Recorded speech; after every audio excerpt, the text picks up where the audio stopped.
Why knowing your love language is important. Why knowing your love language is extremely valuable. So we got quality time, words of affirmation, acts of service, physical touch, and receiving gifts, right? That's the five that we are known of. But the beautiful thing about a relationship is you can come up with your own, right? You see, you relaying a ship, your partner was once lost, and so were you. Y'all were in two different realms of realities, two different time spaces, two different planes, okay? And they find you, you find them, y'all connect. Now y'all are on one plane, y'all are on one ship. So now y'all can relay the ship that y'all built and plan a new destination, right? So with those love languages, the beautiful thing that I see in relationships and couples is most times, not all, most times, the reason why we attract the thing that we are not is because that's the thing that we need to get better at. That's the category that we need to pour more effort and energy and water into. You see what I'm saying? So a lot of times it comes in a space where you have quality time, physical touch, and words of affirmation in your top three love languages, right?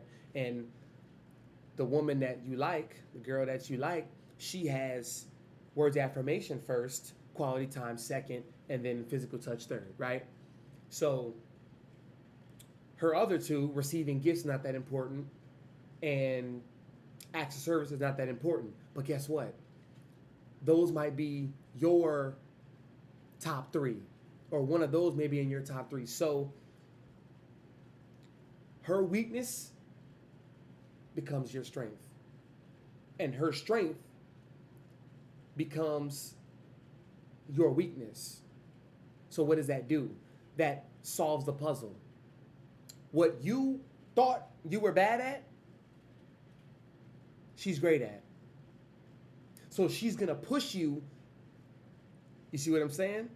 And this goes vice versa. If you know that you don't really do these things and you may get agitated, annoyed, right?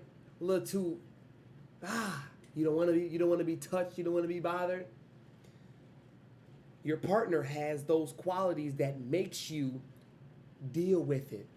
You see, it's a beautiful oxymoron. Why? Because the thing that we lack the most, man, woman, parent, the thing that we lack the most is the thing that we need the most. That's what we need the most. You see, there's so many instances where a woman will come into your life and she may know exactly what to do to mold you into a better man. That's why a lot of women date off of potential because they know exactly what buttons, what things to do, things to not do, what things to say, what things to not say to elevate you into the man that she has in her mind. Now, a lot of times that's not the best thing to do, but with your love languages, all you gotta do is take a love language test. Take a love language test. You identify what is more important and valuable to you. You see? And they will give you percentages. So they will say your first love language, your most valuable prioritized love language is physical touch. And you may have 50% physical touch. Now, they're going to give you 50% physical touch, 20% words of affirmation, which is already 70%, and then you got the 10, 10, right? You are going to meet somebody who has a strong, so you got 10% for three categories. You're going to meet somebody who has 40% for your you see what I'm saying? And they are going to push you to elevate these because you got to be a well-rounded and a well-balanced man. Women too, you got to be a well-rounded man. This is what they want. This is what they aspire for. This is what they dream about. Now it's not about becoming the puppeted dream man for a woman. No, you get better as a man. Because a woman who is spiritual, a woman who is acknowledgeable of her presence and her energy, her essence, guess what she's gonna do? She's gonna aspire her man to be way better than her. This is what she wants. This is what she needs, a woman. This is what she needs. So if you are one dimensional, if you are 50% words of affirmation and 40% physical touch and 10, you unbalanced. You're not ambidextrous. You are a man who you have two arms, but you purposely tie your left arm behind your back and you just working with this one. She want you to use both her. But you got them though. You have two hands and you're not using them. You got two legs, but you're not using them. You got 2 feet, but you're only using one? On purpose? Oh, she gonna look at you funny. Why is this dude only using one leg? He got two. Girl, he hopping on the one leg around the house. He got two. I don't know if he want to sickle. He want to do a cycling contest. He want to, yeah. Why are you when you don't have to? Why? Y'all ask why. We need to start asking why not. I ask why not. Why don't you? Why not? Let me use both of my hands. I can be more effective with both of my hands. You see, they say, if you want to go far, take a lot of people with you. Take your family, take your friends. AKA, collaborate minds. There's strength in numbers. There's power in numbers. That's why the world, the Matrix got us by the population, because they got our minds. They can easily split us up, right? If you want to go far, take your friends, take your family. If you want to go fast, go alone. Now, how many Fast and Furious movies are they going to keep coming out with? I bet your bottom dollar, R.I.P. Paul Walker, but I bet your bottom dollar, if there was a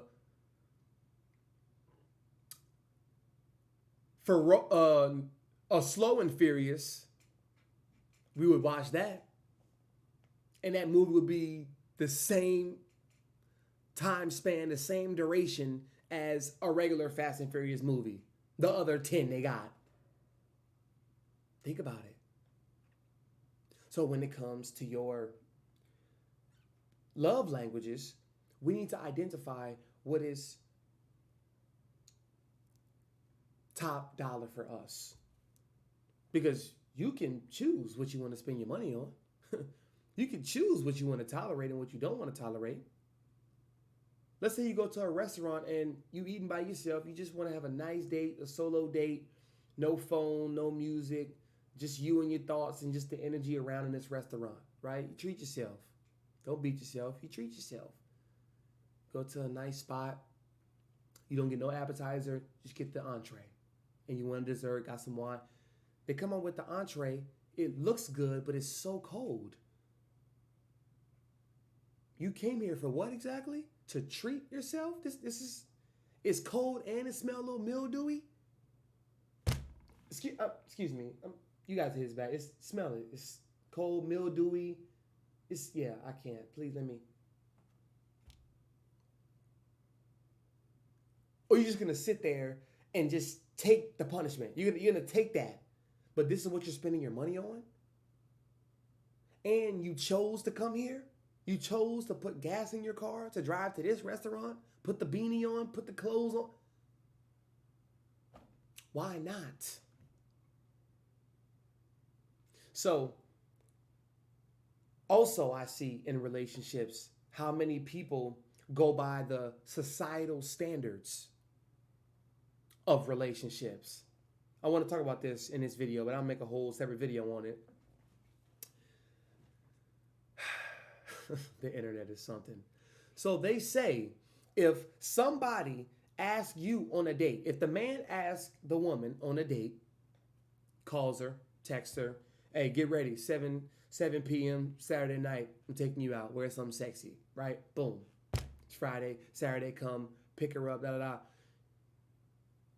The person who initiated the date is automatically paying for it. That's just the words on the wall. That's just written on the wall for everybody. Now, yes, as a man, right, right. But sometimes, especially if it's like our first couple dates, yeah, we gonna split it just to test her. Even if you joking, just to test her.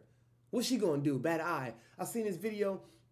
This girl, they met through Tinder. Miss Lady, bitch, you're a tenderoni. You're a tenderoni. I'm gonna say it one more time. You're a tenderoni. You not wiferoni. Sit your ass down. And she mad and throwing the bill around, throwing her credit card around, cause why you didn't pay for the bill? Cause you're a tenderoni, bitch. So like all of these societal standards and automatically, cause that's the trick. These grown girls are never, ever going to ask for a date because they're not going to pay. Now, a woman, she's going to bring you the idea. She has no issue with paying. She has no issue paying for your haircut to get your nails done. Go to the dentist, some, right? She has no problem doing that. But you look on social media, they're going to tell you if you call that woman and say you want to go on a date, you automatically paying. Like you some bellhop buster ass nigga. What's that about? You know what I mean? So, love languages. You can change up and create, take out, cut in half your newfound love languages that you implement in your relationship with yourself and with a partner. You know, if you prioritize listening, you could do this thing where y'all put duct tape just for you to get better. You put duct tape on y'all's face. The person who's speaking just speaks. Kind of has a timer for like 45 minutes, right? 30 minutes, 45 minutes. And the person, to get better, to not always react and respond to what their partner is saying, you just sit there, listen, and look, and you got duct tape on your mouth. You can't say a goddamn word. And when that timer go off, y'all switch. And now you get to say your point, and then afterwards, that's it. We don't address this no more. We don't talk, we don't go back and forth. We don't da-da-da. None of that. It's almost like a release. One wouldn't look at that as quality time. But see, you just came up with your own profound lesson in y'all's relationship. That's what I'm saying. It needs to be valuable to you, right? It needs to be valuable to you. What do you hold valuable to your heart? Because you let social media tell it. They will say that you are overly sensitive when you have too many sit-down talks with your girl. What? What? Y'all tripping. Shit like that arouse me. I love intellectually getting to know a woman's stance. What she thinks about while she's alone. Her day-to-day thoughts. What she thinks about certain societal patterns and norms. Yeah. Which is also another filtration process. You know what I mean? To see where she's at. What's her weaknesses on the playing field, you know? Because trust me, my weaknesses, I'm just vocal about it. I'm just upfront about it. And I let it be known. You hide them. Ooh, weakness. So, since I am vocal, I'm going to be the one to pull them out of you. And then you will be proud and enlightened on your weaknesses. Because we all know what the hell we should be doing and what we shouldn't be doing. We all know. Well, not all, right? Common sense, not that common no more. Just that you got some sense. Can't say common sense, right? You need to hold what's valuable to you, man. And I had to learn this because I took the love language test years ago. I think when I was still in my mama crib, years ago.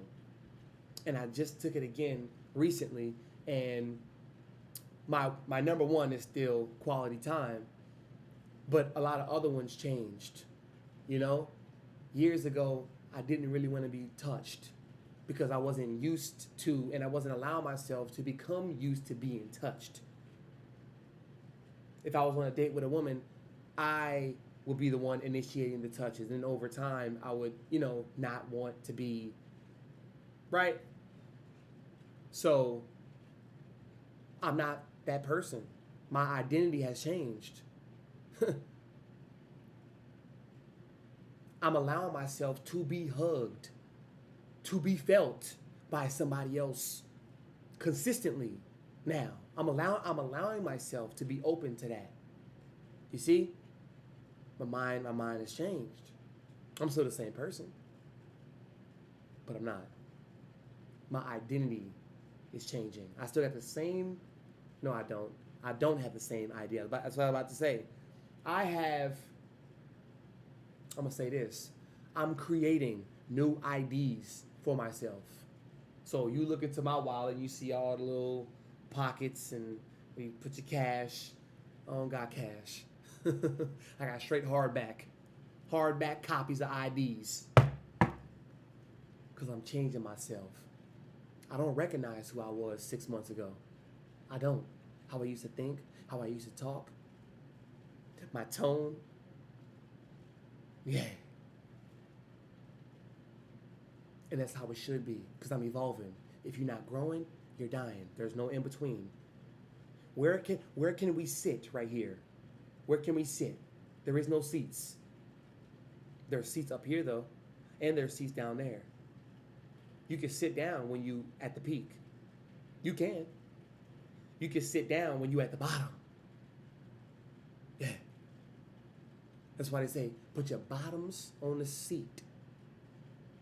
Yeah. So, love languages, man. This is how we communicate. This is how we engage. This is how we get to know somebody. This is how we get to break people down. In a great way, not a manipulative way, right? In an empowering way, because the truth of the matter is we all want to be loved, seen, felt, acknowledged, and heard, don't we? All of us. We all want to be all of them things. But when it comes to the point where you are desiring too much, you are wanting too much, you're kind of slowly but surely, I didn't mean to say kind of, because you are slowly but surely morphing into a demon. Yeah, you are. Because how much shit could you really desire? You're becoming automated. You're becoming scripted and you don't even know it. Because you just want. You just desire. So you're just moving. Autopilot. You're not taking the time to just be. Evolve yourself. Evolve yourself. I love y'all. Take care of you. Take care of your energy. Take care of your smile too, man. It's very important, man. Okay? I love y'all. It's JB.